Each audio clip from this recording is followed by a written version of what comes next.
So we're looking more at return on investment. Yeah, exactly that. Yeah. Exactly So that. if I want to invest time into, doing an online course, then I need to have the money to be able to pay for that, but I also need the time, the energy, and the effort that I can also put towards that because I'm investing all of those things to get something in return. Is that kind of like...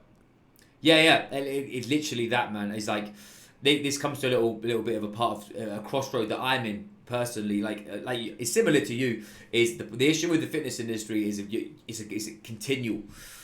And when you're looking at business, you sometimes take your eyes off the prize in the respect of how to keep of knowledge acquisition.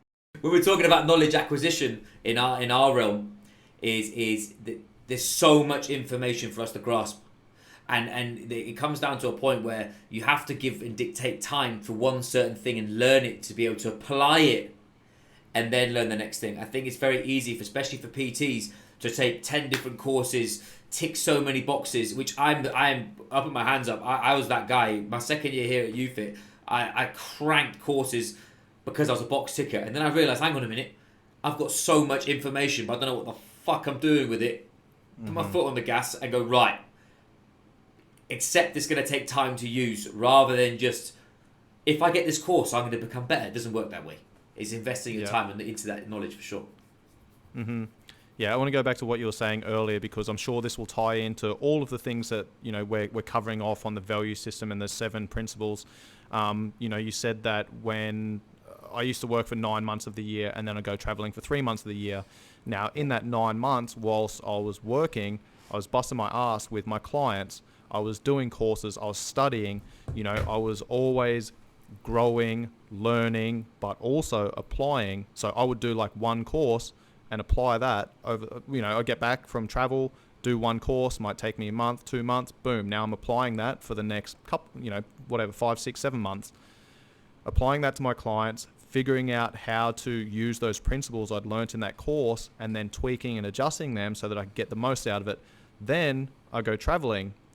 Then I'm not doing any study. I'm reading books and I'm listening to podcasts and things like that, but I'm not studying. I'm spending time with my missus. I'm traveling. My values, my priorities have now changed. I'm relaxing on the beach for fucking 5 days and, not doing anything, sipping margaritas, whatever. My values have changed, right? But then once I go back to Australia, then that pie chart changes. Now I focus more on, doing courses, learning, studying, but then also applying. And that's where the wisdom comes in, man. It's not just, as you said, just, ticking the boxes, getting more and more information, because information without being applied does not become wisdom. Like There's a difference between knowledge and wisdom. Knowing something and understanding how to apply that thing, but also not just how to apply it, but how to tweak it and adjust it and refine it to get the most out of that thing to the particular circumstance. So, working with a client, how can I take these principles and how can I apply it to this client? Because in theory, this is going to work. However, this person works their fucking ass off. They're in a highly stressed job.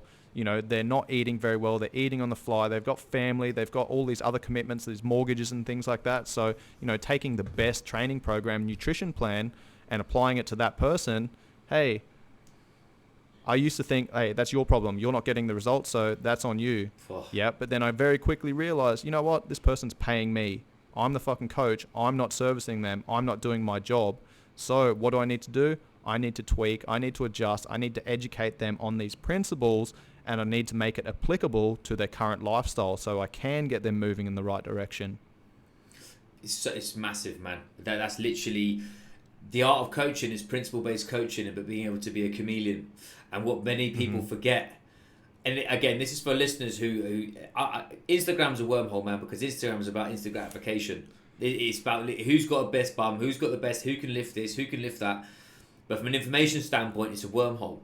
And if people aren't using principle-based coaching, they will not get the results that they're saying they can get unless they're using, as you said, stuff like steroids or they're faking it. Or a lot of the guys, they'll put fake old photo shoot pictures up of them now, and they're like fucking Jabba the Hutt at the moment, but they won't see them. They're sat in the middle of Phuket in Bangalore on their own, boss.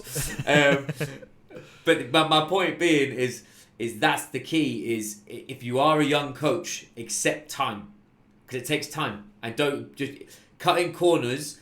The only way you should be cutting corners is by going to people that are mentors or speaking to other coaches, and those are how ways you cut corners, because they can save you time, not because information's changed, but because they can put it in situations that you can understand. Yeah. Or you're cutting corners because you've been through that situation before and you've learnt those lessons and you know how to apply them, you know when to apply them. Yeah, Yeah, sure. brilliant, man.